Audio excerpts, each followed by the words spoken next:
Kami terlalu percaya kalau Tuhan tidak pernah meninggalkan kami. Apapun yang menjadi pergumulan kami percaya saat kami berjalan bersama dengan Tuhan, Tuhan akan memberikan jalan keluar. Tuhan akan memberikan kekuatan, Tuhan akan memberikan pemulihan. Oleh karena itu, ajar kami terus bersandar kepada Tuhan. Tuhan tidak pernah meninggalkan kita. Dia adalah Tuhan yang setia, yang selalu menanti kita. Tetapi seringkali kita yang tidak meresponnya, kita yang tidak menyikapinya dengan baik, kita yang selalu mengabaikan perkataan Tuhan. Biarlah hari ini melalui firman Tuhan, yang adalah perkataan Tuhan itu sendiri, datang kepada kami, memanggil kami, menghibur kami, menguatkan kami. Dan kami percaya saat kami melakukan firman Tuhan, maka mukjizat itu terjadi. Janji-janji itu digenapi di dalam hidup kami. Kami tidak takut lagi Tuhan, karena kami bersama dengan Tuhan. Dan Tuhan tidak pernah meninggalkan kami. Terima kasih Bapa mengurapi setiap kami di tempat ini. Di dalam nama Tuhan Yesus, kami sambut firman Allah. Haleluya. Amin. Silakan duduk Bapak Ibu. Shalom. Puji Tuhan saudara, tema kita bicara diangkat dalam kemuliaan. Ini bisa bicara tentang visi dari gembala senior, yaitu di mana saudara kelak kita akan diangkat oleh Tuhan di dalam kemuliaannya. Dan ini bukan sesuatu yang mustahil dan sesuatu yang sedang diandai-andaikan saudara. Firman Tuhan telah mengatakan bahwa kelak Tuhan akan datang kedua kali dan dia mengangkat orang-orangnya yang percaya. Tetapi saudara, yang menjadi pertanyaan sekarang adalah bagaimana kelakuan kita, bagaimana respon kita terhadap Tuhan atau firman-Nya. Dan juga saudara bicara diangkat di dalam kemuliaan, selama kita ada di dunia ini juga Tuhan sedang mengangkat kita di dalam level yang lebih tinggi lagi. Semua itu akan dilakukan Tuhan saudara. Tetapi seringkali yang terjadi adalah respon kita yang salah. Inilah yang menjadi masalah. Respon kita bagaimana terhadap Tuhan dan firman-Nya. Tuhan itu setia. Tuhan itu tidak pernah meninggalkan kita. Tuhan itu menepati janjinya. Dia memelihara kita, dia menjaga kita. Tapi seringkali di dalam perjalanan hidup ini saudara terkesan atau terlihat bahwa Tuhan meninggalkan kita. Tetapi sesungguhnya tidak. Tapi karena kita tidak merespon apa yang Tuhan katakan, ini yang menjadi masalah. Hati kita saudara yang mungkin sudah mulai keras, mungkin saudara kita yang sudah mulai takut, mungkin kita yang saudara mulai sudah terhimpit oleh kekayaan, kesenangan dunia, sehingga kita sendirilah yang akhirnya meninggalkan Tuhan. Kan banyak saudara, orang waktu dia lagi ada masalah, dia datang di gereja, dia berdoa, nangis sama Tuhan. Begitu waktu Tuhan sudah jawab, lupa sama Tuhan saudara. Nah ini terhimpit oleh apa? Kenyamanan dunia dan kenikmatan dunia. Lalu kena masalah lagi, mentok lagi, datang lagi ke gereja, cari Tuhan lagi saudara. Disembuhkan, dipulihkan, begitu diberkati lagi, lupa Tuhan lagi saudara. Ini yang menjadi masalah. Respon kita yang menjadi masalah. Makanya saudara, saya mempunyai subtema pada siang hari ini adalah respon yang benar. Respon ini penting Bapak Ibu Saudara. Memang kita mendapat anugerah, kita dipilih Tuhan, tapi kita harus jujur untuk memilih sesuatu, bertindak sesuatu. Itu Tuhan berikan kebebasan kepada kita. Respon kita ini menentukan Bapak Ibu Saudara. Makanya hari ini kita akan melihat firman Tuhan di dalam Lukas 8 ayatnya yang ke-10 sampai dengan ke-15. Ini adalah tentang perumpamaan penabur atau perumpamaan tentang tanah, jenis-jenis tanah.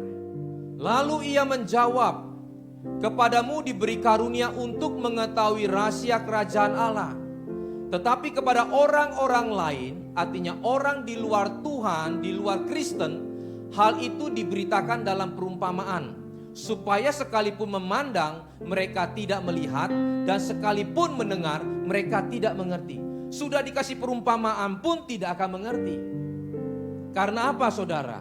Untuk mengerti firman, untuk mengerti Alkitab, itu kalau tidak Tuhan yang mengaruniakan itu tidak bisa.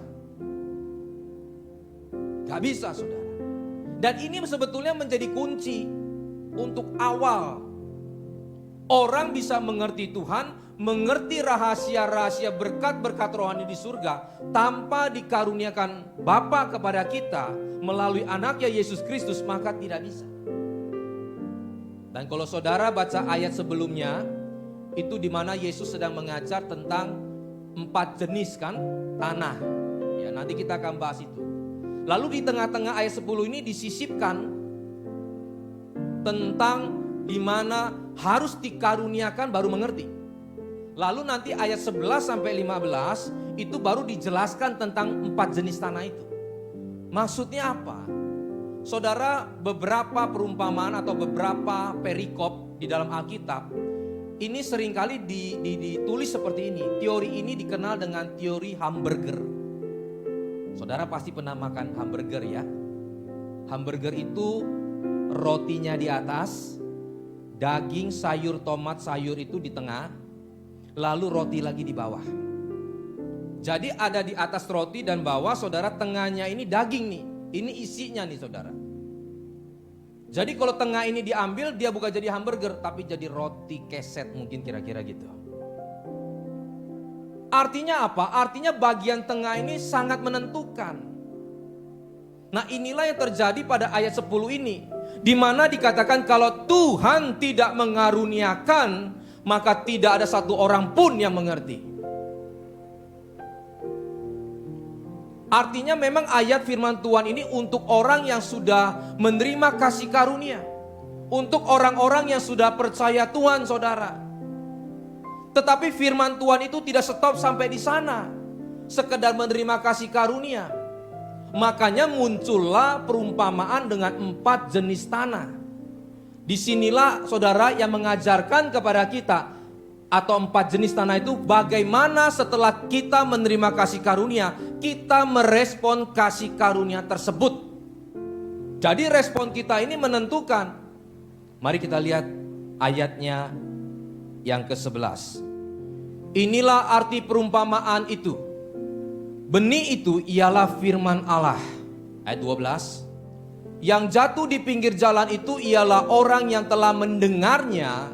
Kemudian datanglah iblis, lalu mengambil firman itu dari dalam hati mereka, supaya mereka jangan percaya dan diselamatkan. Ayat 13. Yang jatuh di tanah yang berbatu-batu ialah orang yang setelah mendengar firman, menerimanya dengan gembira, dengan sukacita. Tetapi mereka itu tidak berakar, mereka percaya sebentar saja, dalam masa pencobaan mereka meninggalkan Tuhan atau murtad. Yang jatuh dalam semak duri ialah orang yang telah mendengar firman itu, dan dalam pertumbuhan selanjutnya mereka terhimpit oleh kekhawatiran dan kekayaan dan kenikmatan hidup, sehingga mereka tidak menghasilkan buah yang matang. Ayat ke-15. Yang jatuh di tanah yang baik ialah orang yang setelah mendengar firman itu menyimpannya di dalam hati yang baik dan mengeluarkan buah dalam ketekunan. Jadi ada 4 jenis tanah. Ini menggambarkan respon kita terhadap firman, terhadap kasih karunia. Itu menentukan saudara, sangat menentukan. Jadi bukan hanya soal kasih karunia saja, bukan sekedar kita percaya saja, tetapi respon kita itu sangat menentukan hidup kita dan kekristenan kita. Poin pertama itu bicara tentang pinggir jalan. Artinya apa? Hati yang keras. Nah ini jenis pertama nih saudara, jenis tanah pertama. Orang yang punya hati yang keras, dikatakan di pinggir jalan. Pinggir jalan itu saudara jangan asumsikan seperti di pinggir tol gitu, atau di pinggir jalan-jalan besar. Ini sedang mengumpamakan saudara di ladang atau di tempat sawah, seorang petani saudara yang menebar benih. Nah, benih itu apa? Benih itu adalah firman Tuhan. Penabur itu siapa? Ya Tuhan sendiri melalui hambanya, melalui siapapun yang ngomong firman kepada saudara, yang mengingatkan saudara, itu adalah penabur. Nah, sekarang saudara lihat. Dikatakan seorang penabur, artinya penaburnya sama nih, datangnya dari Tuhan. Lalu dikatakan benihnya juga sama, firman Allah. Tetapi ada yang gak bertumbuh, bahkan sama sekali gak bertumbuh. Ada yang bertumbuh lalu terhimpit. Permasalahannya di mana? Permasalahannya di penabur, di benihnya, atau di jenis tanahnya. Halo? Penaburnya gak salah, benihnya gak salah, tapi 4 jenis ini yang menentukan. Nah, ini respon yang menentukan, saudara. Makanya firman Tuhan mengatakan, siapa yang bertelinga hendaklah ia mendengar. Yang ditekankan adalah yang mendengar, bukan yang menabur, bukan benihnya, saudara. Tapi kita bagaimana merespon itu. Memang tadi saya sudah jelaskan, kalau orang yang di luar Kristen, dia gak bisa dengar. Waktu Tuhan mengatakan seperti ini, saudara, orang sedang berbondong-bondong ingin dengar apa yang Yesus ajar. Tapi Yesus ngomong gini, siapa yang punya telinga, hendaklah ia mendengar. Saya mau tanya, orang pada saat itu punya telinga enggak? Ada. Apakah mereka tuli? Tidak ditulis. Artinya saudara, lagi-lagi bahwa dia harus dipilih dulu, menerima kasih karunia dulu, baru dia bisa mendengar. Tetapi yang menjadi persoalan setelah kita menerima itu, apakah kita mendengar atau merespon dengan benar? Ini yang penting. Jadi kekristenan kita bukan hanya sekedar, saudara, mohon maaf, datang ke gereja, manasin kursi, lalu pulang. Enggak. Harus menyiapkan hati dengan benar. Nah, yang pertama ini dia, saudara, menyiapkan apa? Hatinya dengan apa? Keras hati. Sehingga waktu datang di dalam gereja hanya menyelesaikan tugasnya di gereja. Entah itu melayan, entah itu hanya seorang jemaat, saudara. Tapi di dalam gereja hatinya keras. Tadi saudara bacakan, dikatakan iblis mengambil firman itu. Itu digambarkan seperti burung yang mengambil benih itu di tepi jalan. Sekarang saudara jangan salahin si iblisnya atau si burungnya. Burung itu, saudara, dia hanya mengambil karena sudah memang ada di atas tanah yang kering. Perhatikan baik. Jadi jangan seringkali kita menyalahkan setan, saudara. Nah, hari ini saya bukan bela setan, tetapi jangan kita menyalahkan setan terus. Kita nggak pernah cross check diri kita. Kita nggak mempersiapkan hati kita. Kita datang kepada Tuhan nggak sungguh-sungguh, lalu terjadi sesuatu, kita katakan tuh si setan. Padahal setan waktu datang memang benihnya itu sudah gak bisa masuk karena tanah yang keras, saudara. Dia hanya memastikan, saudara, supaya nanti waktu datang hujan, tanah itu jangan jadi lembut, jangan dia masuk sedikit, dia tumbuh. Tapi pada awalnya itu memang sudah keras. Ini penting, saudara. Jadi di tepi jalan itu yang dimaksud adalah kalau saudara pernah melihat sawah atau perkebunan, ya, kalau mungkin di desa-desa, mungkin di sini mungkin masih ada ya. Itu kalau saudara jalan di tepi sawah kan ada tuh jalan yang perapatan begitu ya di sawah, yang memang kalau petani nabur benih itu dari sana. Dia sambil jalan dia nabur benih. Nah, waktu nabur benih, saudara, ada benih yang jatuhnya memang ke tanah yang di sawah itu. Tapi ada yang jatuh di tepi jalan. Nah, ini jalan yang dimaksud, yang memang diinjak oleh petani juga. Lalu saudara, setelah petani itu pergi, burung itu ngambil. Masalahnya bukan di burung yang ngambil, masalahnya dari jenis tanah yang keras itu. Nah, itu gambaran kita. Makanya kalau saudara pernah ingat kisah daripada Firaun, di mana Tuhan menegur dia, Allah menegur dia melalui Musa. Tetapi dia keras hati, saudara. Dia gak mau belajar. Coba kita lihat dulu di dalam Keluaran 7 ayat yang ke-14. Waktu Firaun mengeraskan hati, dikeraskan oleh Tuhan, itu di dalam tulah yang ke-6. Tapi 5 tulah yang pertama, Tuhan sudah mengingatkan dia. Makanya ada tulah yang namanya air menjadi darah. lalu diberikan katak, lalu lalat pikat dan seterusnya saudara. Kita lihat dulu.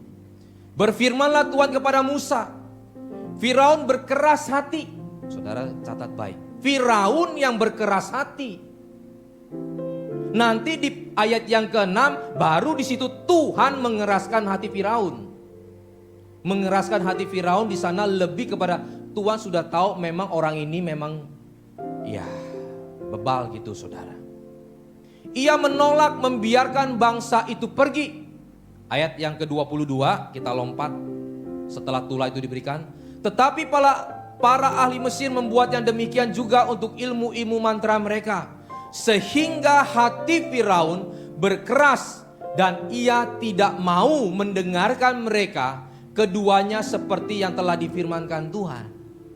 Jadi Tuhan sudah mengingatkan. Seperti kita sudah mendengar firman, kita tahu kita salah, tapi kita mengeraskan hati, bahkan kita saudara menyalahkan Tuhan, itu sedang kita mengeraskan hati kita, saudara. Bahkan di sini Firaun, entah di tulah ketiga atau keempat, dia berdusta. Dia bilang, oke, saya mau turut apa kata Tuhan. Begitu Tuhan cabut kutuknya, akhirnya dia berdusta. Nah ini gambaran dari orang keras hati nih saudara. Kadang-kadang kan kita begitu, kita janji sama Tuhan, kita nazar sama Tuhan. Tuhan, kalau masalah saya beres, saya akan sungguh-sungguh sama Tuhan, saya akan bertobat. Begitu masalahnya selesai, penyakitnya selesai saudara, keuangannya beres, dia lupa dengan apa yang dia ngomong sama Tuhan. Ini namanya orang yang keras hati. Ada satu cerita saudara, di mana ada 3 nelayan, ya. Dia berangkat ke tengah laut. Lalu di tengah-tengah laut itu saudara ombak begitu besar. Ombak begitu besar saudara. Membuat perahu itu terombang-ambing. Mereka berpikir bahwa ini sudah akhir hidup mereka. Zaman itu belum ada yang namanya HP pun gak ada signal saudara. Gak ada apa seperti walkie talkie ya yang begitu. Gak ada saudara. Jadi dia hanya bisa berseru kepada Tuhan. Dia hanya bisa berdoa kepada Tuhan. Lalu salah satu saudara pemimpinnya ngomong begini. Dia doa sama Tuhan. Tuhan, kalau Tuhan tolong saya kali ini, apa yang menjadi hasil tangkapan saya ini semua, saya akan sumbangkan kepada orang miskin dan pekerjaan Tuhan. Asal kami bisa selamat sampai ke daratan. Dia udah tahu ini pasti mati saudara. Orang kadang-kadang begitu, sudah tahu mau mati, sudah mentok, dia biasanya cari Tuhan. Tapi memang Tuhan itu baik selalu. Dia gak pernah mengingat-ingat kesalahan kita. Dia itu setia asal kita mau bertobat dan datang kepada Tuhan. Tuhan selalu memberikan kesempatan meskipun Tuhan tahu nanti akhirnya kita berulah lagi, tapi Tuhan tetap setia. Tuhan itu luar biasa. Sehingga waktu orang ini berseru saudara, angin langsung perlahan-lahan teduh. Dia mulai sukacita saudara. Dia mulai menjalankan perahunya ke tepi daratan, lalu dia mulai menjual ikan yang dia hasilkan. Setelah dia jual saudara, dia dapat uang sekian. Lalu dia mulai pulang ke rumah. 1 minggu sudah berlalu. Uang tidak diberikan kepada orang yang membutuhkan. Dia tidak membantu pekerjaan Tuhan saudara. Lalu temannya yang di samping ini dengar saudara. Dia bilang, Pak, waktu kita di laut kita berjanji, uang yang kita dapat ini semua kita akan kasih Tuhan. Kenapa sekarang 1 peser pun kita tidak berikan? Bapak ini ngomong, itu kan janji saya di laut, ini kita sudah di darat katanya. Bayangin. Nah inilah gambaran saudara, orang yang keras hati. Orang semacam ini saudara, kalau Tuhan sudah tahu pada akhirnya, sudah diingatkan seperti Firaun diingatkan, 5 tulah sudah diberikan, Dan Tuhan itu selalu memberi setia, selalu mengampuni, saudara. Beri kesempatan dengan kita yang sudah berjanji, kita yang mau, saudara. Tuhan kasih kesempatan. Tapi akhirnya memang orang kalau sudah keras hati, sudah gak bisa apa-apa. Nah, kita jangan sampai masuk sampai tahap ini. Karena ada 3 jenis orang menurut saya minimal. Ada satu orang, saudara, jenis pertama, dia itu bisa belajar dari kesalahan orang. Orang jatuh di lubang itu, dia gak akan jatuh di lubang itu. Makanya sejarah kebenaran di dalam Alkitab, apa yang terjadi dalam tokoh-tokoh Alkitab, itu dibuka di dalam Alkitab, diceritakan. Kejadian Daud dengan Betseba, ya. Salomo juga dengan kesalahannya. Dan kesalahan-kesalahan orang yang pernah ada di dalam Alkitab, saudara. Itu supaya kita tidak melakukan hal yang sama, saudara. Nah, kalau kita bisa menjadi jenis yang pertama ini luar biasa. Saudara dan saya akan cepat. Tapi ada jenis yang kedua. Waktu dia baca itu, ya baca sekedar baca. Nanti dia ngalami dulu sendiri, baru dia tahu. Begitu dia kena masalah, dia baru tahu. Oh betul ya kata firman Tuhan ya. Dia berubah. Ini masih oke. Jenis kedua ini, saudara, banyak di gereja. Mungkin saya salah satu termasuk. Tapi yang ketiga ini yang luar biasa. Parahnya bukan bagusnya. Sudah kena masalah berulang-ulang, tetap gak berubah, saudara. Nah, inilah orang gambaran yang keras hati. Kita jangan sampai seperti tanah yang pertama ini, saudara. Kalau kita sudah seperti ini, firman waktu ditabur, iblis lebih akan memastikan saudara gak akan terima firman itu sama sekali. Paham ya? Saya kasih contoh yang simpel begini. Saya tidak sedang sedang menghakimi atau sedang menduduh 1-2 orang, enggak. Contoh, kita datang di dalam gereja gak mempersiapkan hati, saudara. Ya sekedar ke gereja. Semalam tidurnya jam 3 pagi. Udah tahu mau ke gereja. Ini kan namanya gak mempersiapkan. Tidur jam 3, nonton badminton atau nonton bola, saudara. Udah tahu mau jam 8 bangun, jam 7 bangun. Gak mempersiapkan diri dulu, gak doa dulu, masuk dia dalam gereja. Apa yang terjadi di dalam gereja? Tidur dalam gereja, betul? Ini ciri-ciri atau gambarannya. Nah begitu dia, saudara, pujiannya begitu amin atau selesai, hamba tuanya naik, dia langsung pasang posisi tidur. Begitu dia tidur, benih ditabur. Setan ngambil. Saya mau tanya, masalahnya di setan atau kita yang tidak mempersiapkan tanah yang baik? Kita yang tidak mempersiapkan hati kita, saudara. Jadi jangan salahkan si iblis. Iblis itu hanya memastikan, saudara, firman itu gak nyampe ke kita. Tapi kita dari awal sudah tidak mempersiapkan hati kita menjadi tanah yang subur.